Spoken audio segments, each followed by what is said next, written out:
북한이 일주일째 8차 당 대회를 이어가는 가운데 어제는 김정은 국무위원장이 노동당 총비서로 추대됐다고 전했습니다. 어젯밤에는 또다시 심야 열병식을 개최한 정황도 포착됐습니다. 취재기자 연결해서 알아봅니다. 황혜경 기자. 네, 통일외교안보부입니다. 먼저 김정은 위원장 소식부터 알아보겠습니다. 북한이 이번 당대회에서 비서국을 부활시켰고요.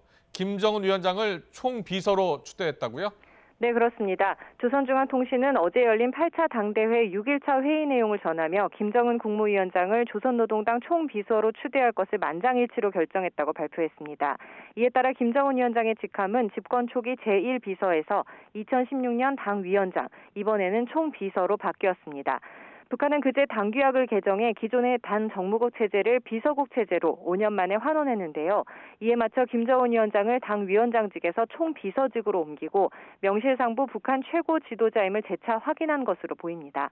북한은 관련 내용을 관영방송을 통해 거의 매시간 전하면서 선전하고 있는데요. 잠시 들어보시겠습니다.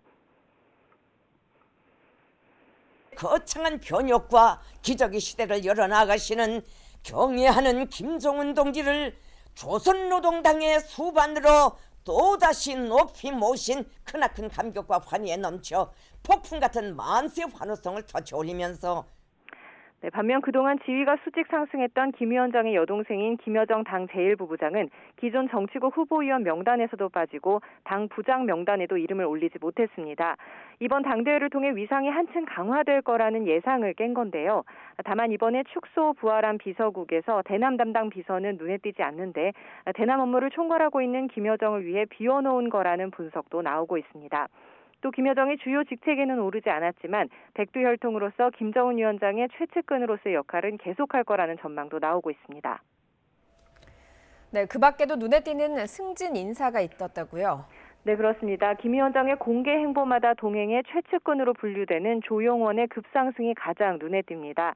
이번 인사에서 당 정치국 상무위원, 당 중앙위원회 비서와 당 중앙군사위원회 위원직을 꿰차 당내 주요직을 섭렵했는데요. 기존 정치국 상무위원인 최룡해, 리병철, 김덕훈에 이어 권력 서열 5위로 급상승했습니다. 반면 기존 정치국 상무위원이었던 박봉주 당 부위원장은 모든 직책에서 물러났습니다. 다른 이유보다는 1939년생으로 고령이라는 점이 작용한 것으로 보입니다. 또 북한군 서열 1위로 평가되온 총정치국장도 김수길에서 권영진으로 교체했고 김정관 인민무력상이 국방상 직함으로 정치국 위원 명단에 올라 인민무력성이 국방성으로 교체된 사실도 공식 확인됐습니다. 이번 인사는 또 대남, 대미 외교 엘리트들의 위상이 전반적으로 하락했다는 특징이 있는데요. 지난 2018년에서 19년 미국과의 비핵화 협상을 주도했던 김영철은 부활한 비서국에 이름을 올리지 못한 채 통일전선 부장직만 다시 차지했고 대미 라인인 최선희 외무성 제1부상은 당 중앙위 후보위원으로 강등되고 리선곤 외무상은 정치국 후보위원이긴 하지만 제일 마지막에 호명됐습니다. 네, 북한이 지난해 10월 당 창건이라도 심야 열병식을 개최했었는데요. 이번에도 심야의 열병식을 연 정황이 있다고요? 네, 우리 군 당국이 파악한 내용인데요. 합동참모본부는 북한이 어제 심야 시간대에 김일성 광장에서 당대회 관련 열병식을 개최한 정황을 포착했다고 밝혔습니다. 다만 본 행사를 위한 예행 연습일 가능성도 배제할 수는 없는데요. 합참은 한미 정보당국이 두 가지 가능성을 모두 염두에 두고 열병식 행사 내용을 정밀 추적하고 있다고 설명했습니다. 북한은 앞서 지난해 10월 당 창건 75주년 기념일에도 자정에 신형 대륙간 탄도미사일 화성 16형 등을 동원한 열병식을 진행한 뒤 저녁 7시 2시간 반 분량의 녹화 중계 영상을 보도한 바 있는데요. 이번에도 8차 당대회 폐회의 즈음에 다시 심야 열병식을 개최한 것으로 보입니다만 아직 관련 보도는 나오지 않고 있습니다.